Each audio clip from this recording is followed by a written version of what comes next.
নমস্কার, welcome to বাঙালির স্বর।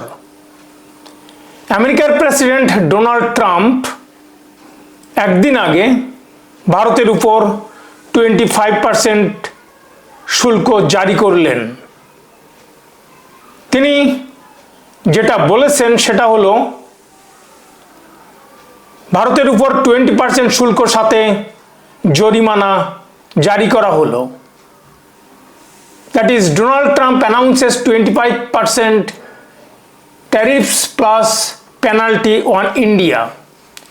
তিনি তার নিজস্ব মালিকাধীন সোশ্যাল মিডিয়া প্ল্যাটফর্মে একথা লিখে জানান। কি লিখেছেন তিনি সেখানে? তিনি লিখেছেন, US President Donald Trump 20% tariff plus penalty on India effective from 1st August. Donald Trump has written, "Remember, while India is our friend, we have over the years done relatively little business with them because their tariffs are far too high, among the highest in the world. And they have the most strenuous and obnoxious non-monetary trade barriers of any country. Also, they have always bought a vast majority of their military equipments from Russia and are Russia's largest buyer of energy along with China at a time when everyone wants Russia to stop the killing in Ukraine. All things not good. India will therefore be paying a tariff of 25% plus a penalty for the above, starting on August 1st. Thank you for your attention to this matter. MAGA. Make America Great Again. তিনি তার নিজস্ব মালিকাধীন যে social platform Truth by name সেখানে তিনি এটা উল্লেখ করেছেন। এখন প্রশ্ন হচ্ছে যে তার উদ্দেশ্যটা আসলে কোথায়? কারণ 1 আগস্টের আগেই একটা ট্রেড ডিল সাইন হওয়ার কথা ছিল, যেরকম ইউকে ইন্ডিয়ার সঙ্গে ট্রেড ডিল সাইন হয়েছে, সেটা এখনো পেন্ডিং। এবং সামনের মাসের 25শে আগস্ট আমেরিকান যে টিম তারা এখানে এসে কথা বলবে ইন্ডিয়ান কাউন্টার পার্টের সঙ্গে এই ট্রেড ডিল নিয়ে। ফলে পঞ্চমবারের মতো কথা হয়ে শেষ হয়ে যাওয়ার পর যখন অমীমাংসিত থাকলো, তখন 1 আগস্ট থেকে ডোনাল্ড ট্রাম্প এই 20% শুল্ক প্লাস পেনাল্টি জারি করলেন। কারণটা আসলে কোথায়? তিনি তার এই লেখাতে উল্লেখ করেছেন রাশিয়া থেকে তেল কেনা এবং অস্ত্র কেনা। অর্থাৎ ডোনাল্ড ট্রাম্প আমেরিকার যে এজেন্ডা, 1 নম্বর হলো আমাদের কথায় আমাদের মতে ট্রেড ডিল সাইন করো, বাণিজ্য চুক্তি সাইন করো। দ্বিতীয়ত, রাশিয়া থেকে তেল কেনা এবং অস্ত্র কেনা বন্ধ করো। তৃতীয়ত, ব্রিক্সের পার্টনার হিসাবে ডলারকে সরিয়ে দেওয়া চলবে না, কারণ ইন্ডিয়া কয়েকটি দেশের সঙ্গে অলরেডি ইন্ডিয়ার রুপিকে আপলিফট করা এবং সেই দেশের সঙ্গে তাদের কারেন্সিতে ইন্ডিয়া ব্যবসা করা শুরু করেছে। অন্যদিকে চায়না এবং রাশিয়া তারা ডলারকে সরিয়ে দেওয়ার জন্য উঠে পড়ে লেগেছে।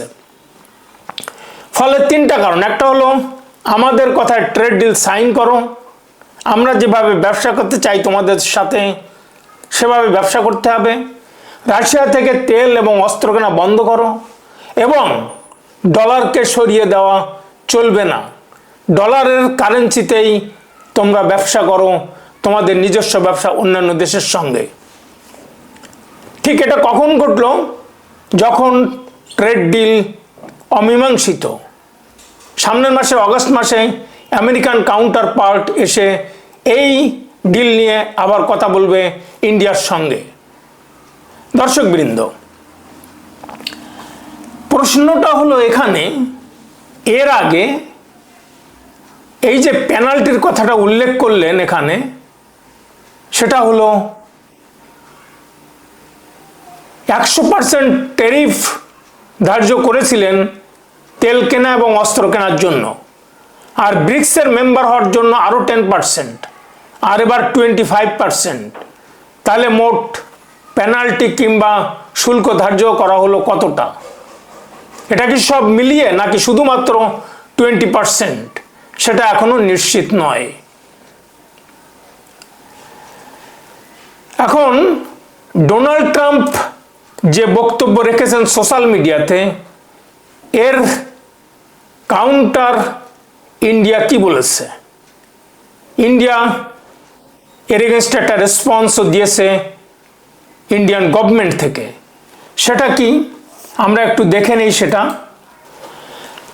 The government has taken note of a statement by the US President on bilateral trade.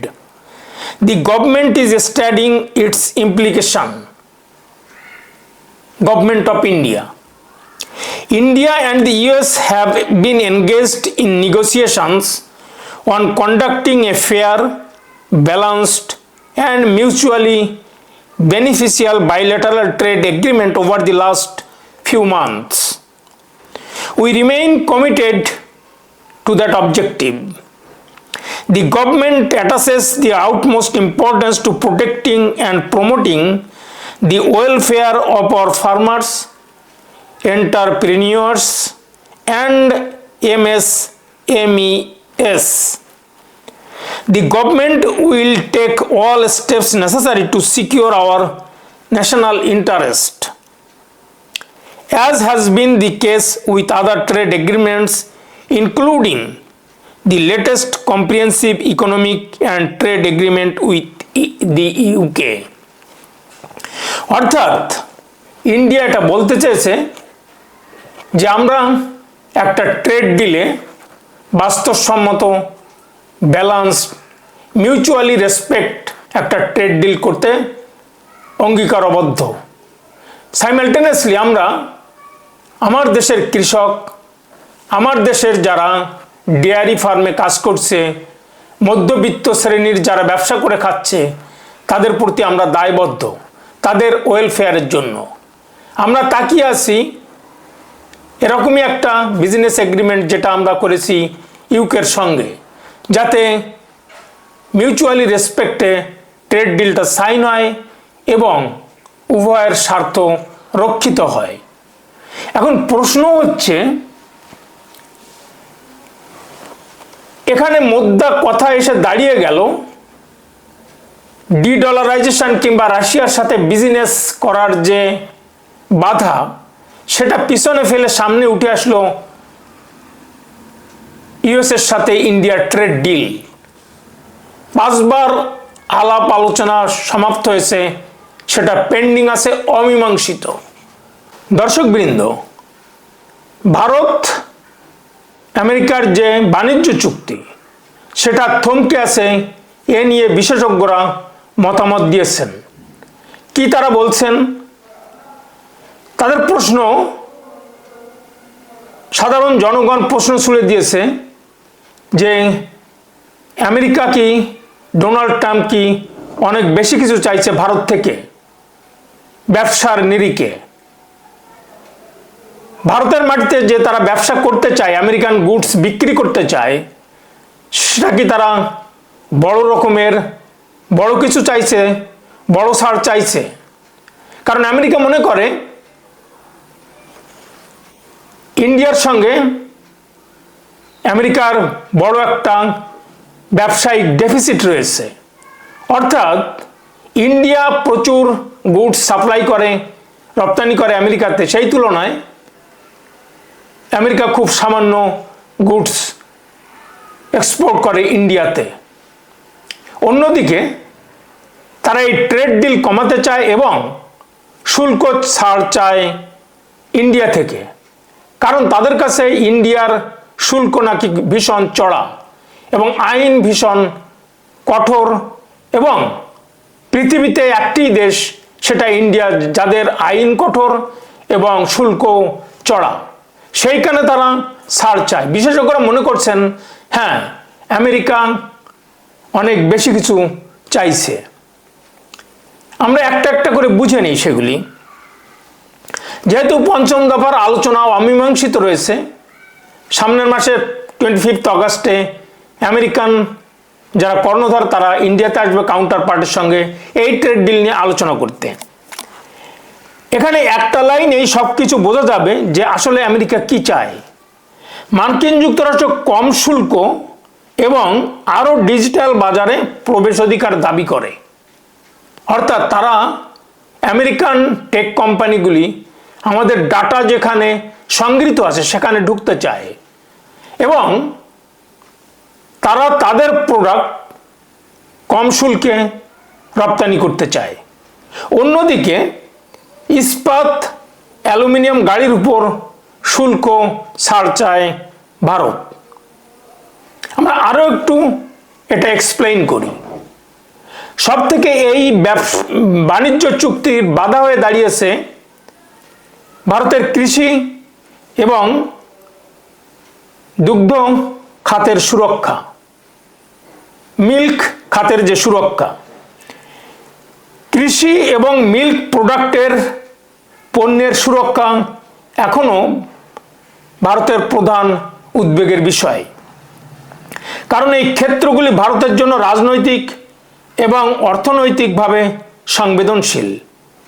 তাই ভারত 70 কোটিরও বেশি গ্রামীণ নাগরিকের জীবিকার কথা উল্লেখ করে মিল্ক, দুধ, চাল, গম, ভুট্টা, সয়াবিনের মতো এবং জিনগতভাবে পরিবর্তিত ফসলের উপর যে কোনো শুল্ক হ্রাসের বিরুদ্ধে মার্কিন যুক্তরাষ্ট্রের সাথে আলোচনা করছে, যার মধ্যে 8 কোটি ক্ষুদ্র মিল্ক অর্থাৎ যারা ডেয়ারি ফার্মে কাজ করে সেই চাষিও রয়েছে।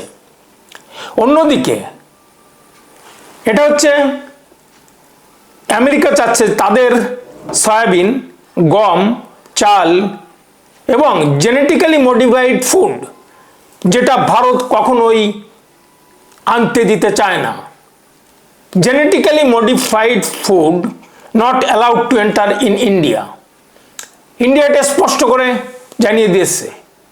আফ্রিকার কিংবা ইউরোপের বহু কান্ট্রিতে এই জেনেটিক্যালি মডিফাইড ফুড, জিনগতভাবে পরিবর্তিত খাদ্য তারা সরবরাহ করে, কিন্তু ইন্ডিয়া এখানে বেঁকে বসেছে। অন্যদিকে ঠিক মার্কিন যুক্তরাষ্ট্রের এই চাওয়ার বিরুদ্ধে ইন্ডিয়া এই জেনেটিক্যালি মডিফাইড ফসল, মিল্ক প্রোডাক্ট, ভুট্টা, সয়াবিন, আপেল, বাদাম, ইথানলের জন্য আরও বেশি যেহেতু প্রবেশাধিকারের চাপ দিচ্ছে, কিন্তু ভারত সেটা মানতে রাজি নয়। এটাই হলো সব থেকে সেন্সিটিভ ভারতের জন্য, কারণ এখানে 70 কোটি মানুষ কৃষক মারা যাবে এবং ডেয়ারি ফার্মে 8 কোটি মানুষের জীবন যেখানে নির্ভরশীল তারাও বেকার হয়ে যাবে, না খেয়ে মারা যাবে যদি আমেরিকান ডেয়ারি প্রোডাক্ট ঢোকে। এবং জেনেটিক্যালি মডিফাইড ফুড ঢুকলেই কম দামে তারা বিক্রি করবে, আমাদের এখানকার কৃষকরা ফসল উৎপাদন করতে পারবে না, কারণ তাদের ফসল আর বিক্রি হবে না। এর পরবর্তী যেগুলি ভারত যেটা চাইছে সেটা হলো মার্কিন যুক্তরাষ্ট্রের রপ্তানি ভারত যেটা করে ইস্পাত, অ্যালুমিনিয়াম এবং গাড়ির যন্ত্রাংশ, তার থেকে একেবারেই শুল্ক তুলে দিতে, এবং ভারত মার্কিন যুক্তরাষ্ট্রের যে 26% পারস্পরিক শুল্ক থেকে সম্পূর্ণ অব্যাহতি এবং ভারতীয় ইস্পাত, অ্যালুমিনিয়াম, মোটরগাড়ি পণ্যের উপর মার্কিন শুল্ক হ্রাস চাইছে। উদাহরণস্বরূপ মার্কিন যুক্তরাষ্ট্র 4 জুন 2025 তারিখে ভারত থেকে আমদানি করা ইস্পাতের উপর শুল্ক 25 থেকে দ্বিগুণ করে 50% করেছে। ফলে এইখানে 25% ছাড় চায় ভারত। দ্বিতীয় যেটা সবথেকে আরও বেশি গুরুত্বপূর্ণ, মার্কিন প্রযুক্তি সংস্থাগুলির জন্য ডিজিটাল বাজারেও আরও প্রবেশের অধিকার চায় মার্কিন যুক্তরাষ্ট্র এবং ভারতকে চাপ দিচ্ছে। ভারতের যে ইন্টেলেকচুয়াল প্রপার্টি, বৌদ্ধিক সম্পত্তি এবং ডাটা সুরক্ষা নিয়ে ভারত যেখানে উদ্বিগ্ন, সেখানেই মার্কিন যুক্তরাষ্ট্র ভারতের যে ডাটা নিয়ন্ত্রণ করার যে আইন এবং কঠোর নিয়ন্ত্রণ মান রয়েছে সেটাকে সহজ করার জন্য চাপ দিচ্ছে। ভারত সেটা মানতে রাজি নয়। আর একটি কনসার্ন হলো আমেরিকার, সেটা হলো ভারত যেহেতু ব্রিক্সের সদস্য এবং ডলারের বিকল্প অনুসন্ধান করছে, এই ভারত যদিও না বলেছে তারা ডলারের বিকল্প অনুসন্ধান করছে না, কিন্তু করছে যারা সেটা হলো চীন এবং রাশিয়া। ফলে ভারতকে সেই কাতারে জুড়ে দিয়ে এটা একটা উদ্বেগের বিষয় প্রকাশ করেছে আমেরিকা। এখন প্রশ্ন হচ্ছে, ভারত সহজেই জাপান, ফিলিপিন, ভিয়েতনাম এবং ইন্দোনেশিয়ার সাথে ডিল সেরে ফেলেছে। জাপানের সাথে তাদের অটোমোবাইল সেক্টরে যতটা সহজেই আমেরিকাকে ছাড় দিয়েছে, ইন্ডিয়ার পক্ষে অত সহজেই ছাড় দেওয়া সম্ভব নয়। ফলে বিশেষজ্ঞদের মতামত এটা যে ইন্ডিয়ার কাছে আমেরিকা অনেক বেশি কিছু চাইছে, যেটা ভারতের পক্ষে দেওয়া সম্ভব নয়। কারণ ভারত বশ্যতা স্বীকার করতে চায় না। ভারতের মানুষদের জন্য সবসময় একটা ওয়েলফেয়ার স্টেটে ছিল, আছে, থাকবে, সেটাই জানিয়ে দিয়েছে আমেরিকাকে। এখানেই সমস্ত বাধা বিপত্তি। এখন এই যে 25% কর ধার্য করলো ডোনাল্ড ট্রাম্প 1 আগস্ট থেকে, এটা অ্যাপ্লিকেবল, ইম্পোজিং সিন্স 1 আগস্ট। এখন এটাতে কি ইম্প্যাক্ট হতে পারে? ইম্প্যাক্ট অবশ্যই হবে, কারণ স্টক মার্কেটে এর ইম্প্যাক্ট পড়বে, ইন্ডিয়ার ইকোনমিতে ইম্প্যাক্ট পড়বে, নতুন ট্রেড পার্টনার খুঁজতে হবে। কারণ যখনই 25% শুল্ক ধার্য করা হলো, অর্থাৎ ইন্ডিয়া যে ভারত থেকে গুডসগুলি পাঠায় আমেরিকাতে, সেখানে এই শুল্কের জন্য দাম বেড়ে যাবে। ফলে ভারতের পাঠানো রপ্তানি করা গুডসগুলি বিক্রি করতে কোম্পানিগুলির জন্য কঠিন হয়ে দাঁড়াবে এবং অন্যান্য দেশের যে একই গুডস কম দামে বিক্রি হবে, সেখানে ইন্ডিয়ান কোম্পানিগুলি পিছিয়ে পড়বে। অন্যদিকে এই কর আরোপের জন্য ইন্ডিয়ার ইকোনমি এখনো পর্যন্ত fastest economy in the world, GDP 6.4 থেকে 6.5। সারা পৃথিবীতে যখন রেসিশন চলছে, মন্দা চলছে, অর্থনৈতিক মন্দা চলছে, তখন এই শুল্ক জারির জন্য ইন্ডিয়াতেও এই মন্দা চলে আসতে পারে। তবে সময়ই সেটা বলে দিবে। তৃতীয়ত, এর একটা ইম্প্যাক্ট পড়বে সুদূর প্রসারী ইন দি লং রান, এবং ট্রেড রিলেশন আরও ক্ষতির মুখে পড়তে চলেছে। এটা আমার মত নয়, বিশেষজ্ঞদের মতামত। এবং আর সেটি হলো, ভারতকে এখন নতুন ট্রেড পার্টনার খুঁজতে হবে আফ্রিকা, মিডল ইস্ট কিংবা ইউরোপের অন্য কান্ট্রিতে তাদের গুডস বিক্রি করার জন্য। কিন্তু দর্শকবৃন্দ, আপনারা মতামত জানাবেন যে ভারতের কি উচিত 70 কোটি কৃষক এবং 8 কোটি ডেয়ারি ফার্মে যারা চাকরি করে তাদের স্বার্থ বিকে দিয়ে ইন্ডিয়া আমেরিকার সাথে বাণিজ্য চুক্তি করুক? সেটা সঠিক হবে না বেঠিক হবে, সেটা আপনারা কমেন্ট বক্সে জানাবেন। দর্শকবৃন্দ, ভিডিওটি ভালো লাগলে বাঙালির স্বর চ্যানেলটি সাবস্ক্রাইব করে পাশে থাকা বেল আইকনটি প্রেস করুন আর কমেন্ট বক্সে কমেন্ট লিখুন। দেখতে থাকুন, শুনতে থাকুন আপনার স্বর, বাঙালির স্বর। ধন্যবাদ।